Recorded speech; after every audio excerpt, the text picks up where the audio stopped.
अस्सलाम वालेकुम जी, welcome to our YouTube channel पिनी टॉकीज। आपका दोस्त सुमैद आपके साथ। जी हाँ दोस्तों, पाकिस्तान वर्सेस इंडिया, ये वो टाकरा है, ये वो मार्का है जो all across the world cricket nation बैठकर देखती है। जी हाँ दोस्तों, रोडें सुनसान हो जाती हैं, बाजार बंद हो जाते हैं, बड़ी बड़ी महफिलें लगाई जाती हैं सिर्फ और सिर्फ इस मैच को देखने के लिए। इस मैच की अहमियत का अंदाज़ा आप यहाँ से लगा सकते हैं कि पाकिस्तान टीम के हेड कोच माइक हसन कहते हैं कि मैंने हमेशा इस मैच को ऑब्जर्व किया है, लेकिन फर्स्ट टाइम मैं इस मैच में पाकिस्तान टीम की कोचिंग कर रहा हूँ। तो उन्होंने कहा कि इससे बड़ी मेरे लिए इज्जत वाली बात शायद कोई नहीं हो सकती। तो इस मैच को दुनिया में जहाँ पर भी क्रिकेट से प्यार करने वाले लोग मौजूद हैं वो इस मैच को ज़रूर देखते हैं। लेकिन इस बार इस मैच के मामलात बदल गए हैं, जज्बात बदल गए हैं, हालात बदल गए हैं। जी हाँ दोस्तों, एक तरफ जो क्रिकेट नेशन है वो बेताब है इस मैच के लिए, वो बेताब है सूर्या कुमार यादव और सलमान अली आगा को आमने सामने देखने के लिए। लेकिन एक तरफ एक क्रिकेट नेशन है जो चाहती है कि ये मैच ना हो पाए, इस मैच का बायकॉट किया जाए। जी हाँ, मैं बात कर रहा हूँ पाकिस्तान और इंडिया क्रिकेट नेशंस की। ये वो क्रिकेट नेशंस हैं कि ये जब दोनों मिलती हैं तो फिर पाकिस्तान वर्सेस इंडिया टाकरा होता है। तो इस टाकरे के हवाले से आपको कुछ अपडेट्स देंगे। जी हाँ, एक तरफ इंडियन मीडिया 2 दिन से सरापा एहतजाज है। जी हाँ, चीखों पुकार शुरू की हुई है, प्रेशराइज करने की कोशिश की जा रही है बीसीसीआई को, और बीसीसीआई के ऑफिशियल्स के हवाले से अपडेट सामने आ रही है कि शायद वो कल का मैच अटेंड ना कर पाएँ। दूसरी तरफ पाकिस्तान वर्सेस इंडिया मैच के टिकट्स को लेकर भी कुछ खबरें सामने आ रही हैं, उसके ऊपर भी आपके साथ बात करेंगे। पाकिस्तान वर्सेस इंडिया मैच के अंदर दोनों टीमों में क्या क्या चेंजेस एक्सपेक्ट की जा रही हैं वो भी डिस्कस करेंगे, और आपके साथ बात करेंगे इंडिया कैंप से।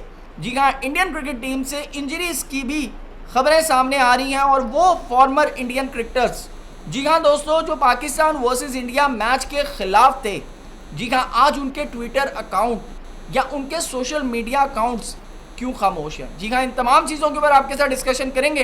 चैनल पे नए आए हैं तो चैनल को सब्सक्राइब करें, वीडियो पसंद आए तो लाइक भी करें, और कमेंट सेक्शन में अपनी कीमती राय से ज़रूर आगाह कीजिएगा।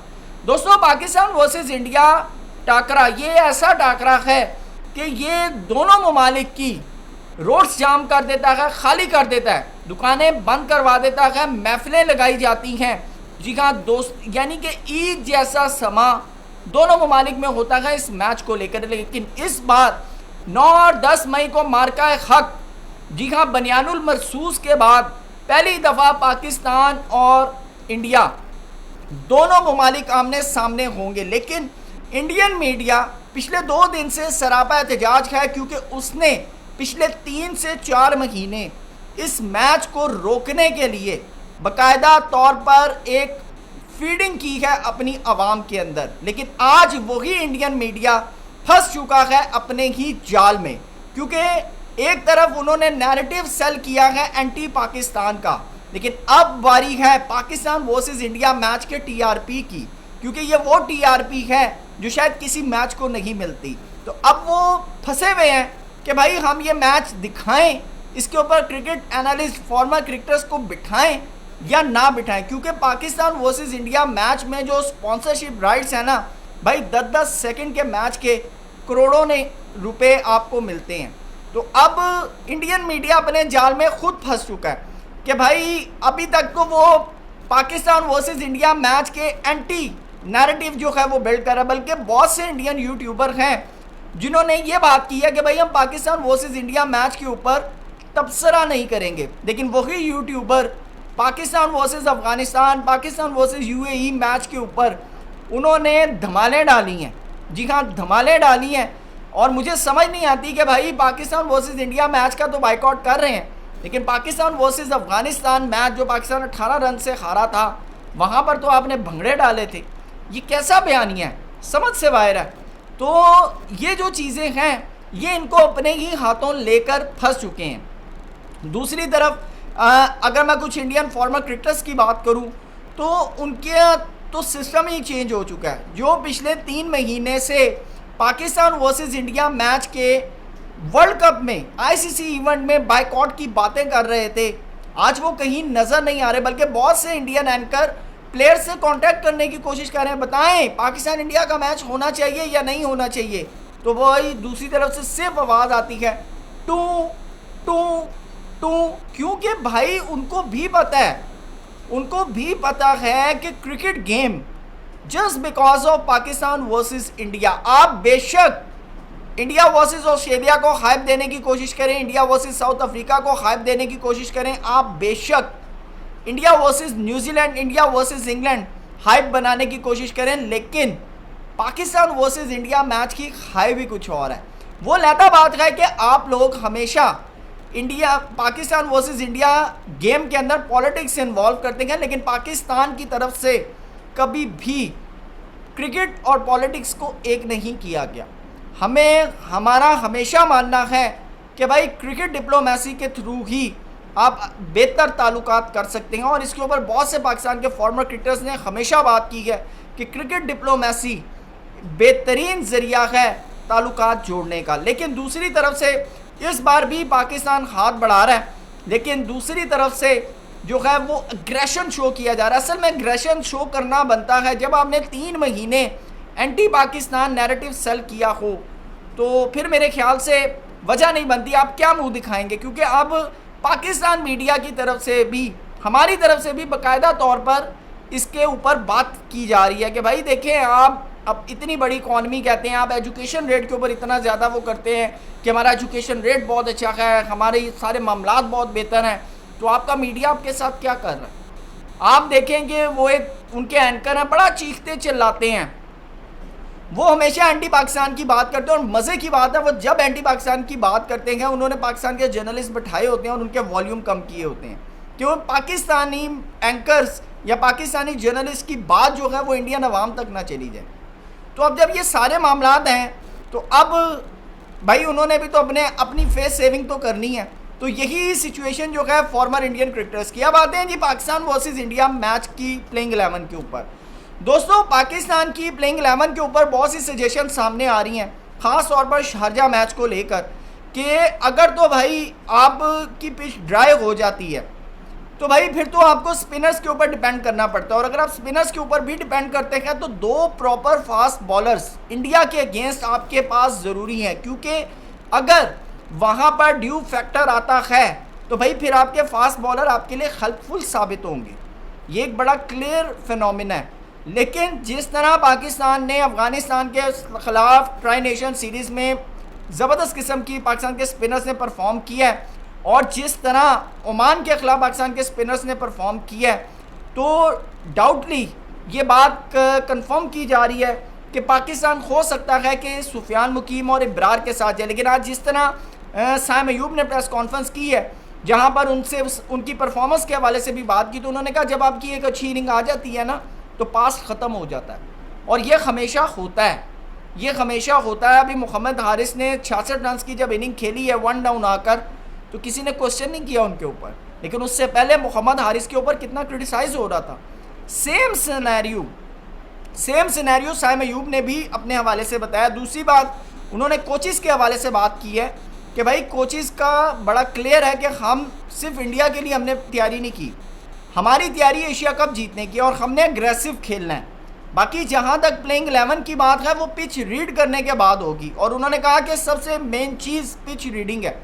अगर हमने अच्छी पिच रीड कर ली और अगर हमें लगा कि पिच ड्राई है तो फिर तो हम कंफर्म 3 स्पिनर्स के साथ जाएंगे। लेकिन अगर हमें लगा कि पिच ड्राई नहीं है और यहाँ पर ड्यू फैक्टर इन्वॉल्व होगा, तो फिर उन्होंने कहा कि हम 3 फास्ट बॉलर किस तरह होंगे कि एक शाहीन है, फ़हीम अशरफ, या फिर हारिस रऊफ़, या फिर आप इस तरह कर सकते हैं कि शाहीन, वसीम जूनियर, हारिस रऊफ़। वैसे हारिस रऊफ़ मुझे समझ से बाहर है कि अभी तक पाकिस्तान ने उनको प्लेइंग 11 के अंदर इन्वॉल्व नहीं किया, इंक्लूड नहीं किया, क्योंकि T20 के अंदर हारिस रऊफ़ का बाहर बैठना समझ से बाला तारा है। लेकिन पाकिस्तान पहली दफ़ा अपना एक जो रटा सिलेबस है उससे बाहर निकल रहा है, यानी कि आप 2 स्पिनर्स के साथ, 2 रेगुलर जेन्युइन स्पिनर्स के साथ आप मैदान में उतर रहे हैं। तो ये जो चीज़ है ये बड़ी हैरान कुन है। तो अब पाकिस्तान की दूसरी तरफ पाकिस्तान का जो ओपनिंग स्टैंड है जिसके अंदर साहबजादा फरहान हैं, साइम अयूब हैं, इनकी तरफ से भी एक अच्छी पावर प्ले के अंदर एक अच्छी इनिंग्स रिक्वायर्ड है अगेंस्ट इंडिया, क्योंकि पावर प्ले T20 के अंदर बड़ा मैटर करता है। दूसरी चीज़ कि बहुत से लोग बात कर रहे हैं जी on board on paper India बहुत स्ट्रॉन्गेस्ट टीम है। देखें दोस्तों, नो डाउट कि इंडिया के पास T20 एक्सपीरियंस प्लेयर हैं और उनके पास जो यंगस्टर्स हैं वो भी आईपीएल के बड़े किंग कहलाने वाले प्लेयर हैं, जिसके अंदर अभिषेक शर्मा हैं, संजू सैमसन, यानी कि और बहुत से नाम हैं। लेकिन T20 एक ऐसी गेम है कि जिसके अंदर ऑन डे एक अच्छा ओवर, एक अच्छी इनिंग, एक अच्छा कैच, एक अच्छा रन आउट पूरी की पूरी गेम बदल देता है। और यही बात सलमान अली आका ने ट्राई नेशन सीरीज से पहले की थी, यही बात उस दिन कैप्टन प्रेस कॉन्फ्रेंस के अंदर की थी, क्योंकि T20 भाई सिंपल तुक्का है, लग गया तीर ना लगा तुक्का, ठीक है। वो पाकिस्तान के अंदर होता था ना, तुक्का लगाओ, तो भाई तुक्का लगाएं। देखें अगर लग गया तो आप ज़बरदस्त निशानेबाज हैं, नहीं लगा तो भाई फ्लूक था, तुक्का था। तो simple Pakistan versus India T20 match जो है ना, ये सिंपल एक तुक्का है। लेकिन दूसरी तरफ अगर हम इंडिया की बात करें तो उनके पास शुभमन गिल के हवाले से आ रहा है कि उनके हाथ में जो है वो कोई खिंचाव सा फील हुआ है और बताया जा रहा है कि वो फिजियो के पास जो है वो गए हैं।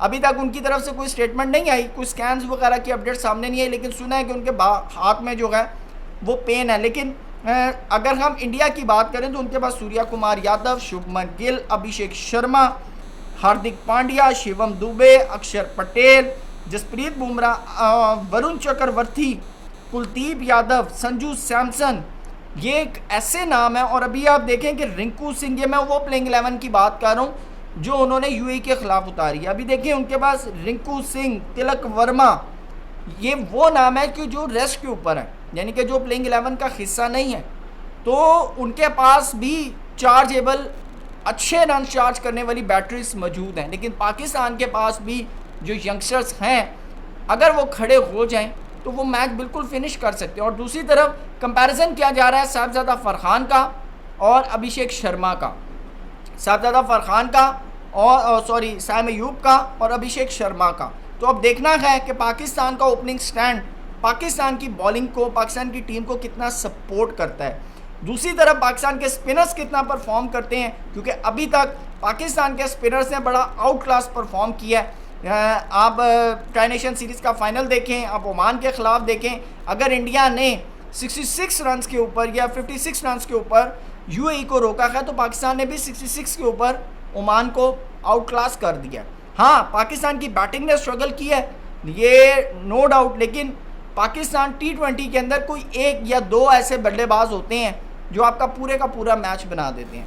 तो इस सारे मामले को लेकर पाकिस्तान वर्सेस इंडिया मैच जो है कल, मैं ये कहूँगा कि ये टोटली अनप्रेडिक्टेबल है। दूसरी चीज़, इस मैच का सारा प्रेशर सिर्फ और सिर्फ टीम इंडिया के ऊपर है, क्योंकि भाई इंडियन मीडिया, इंडियन फैंस, उनका जितना प्रेशर है टीम इंडिया के ऊपर।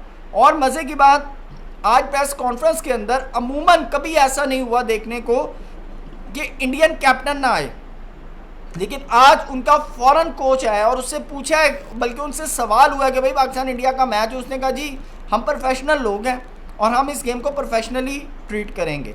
हाँ, और दूसरी बात, जब गवर्नमेंट की तरफ से हमें गाइडलाइंस हैं तो हमने उसकी इंस्ट्रक्शंस के ऊपर चलना है। यानी कि बड़ा क्लियर, क्यों कि कोई भी अगर हिंदी स्पीकिंग प्लेयर आ जाता, सूर्या कुमार यादव आ जाते, गौतम गंभीर आ जाते, तो फिर मीडिया के सवाल जो थे वो भी डिफरेंट हो जाते। ऐसे सवाल हो जाते कि शायद फिर उसका जवाब दिए बगैर ना गौतम गंभीर रह सकते थे, ना फिर सूर्या कुमार यादव रह सकते थे, क्योंकि फिर अगर जवाब ना देते तो फिर इंडिया के अंदर उनके हवाले से मामलात ख़राब हो जाते। तो इसलिए उन्होंने डिसीजन किया कि भाई फॉरेन कोच को भेज दो।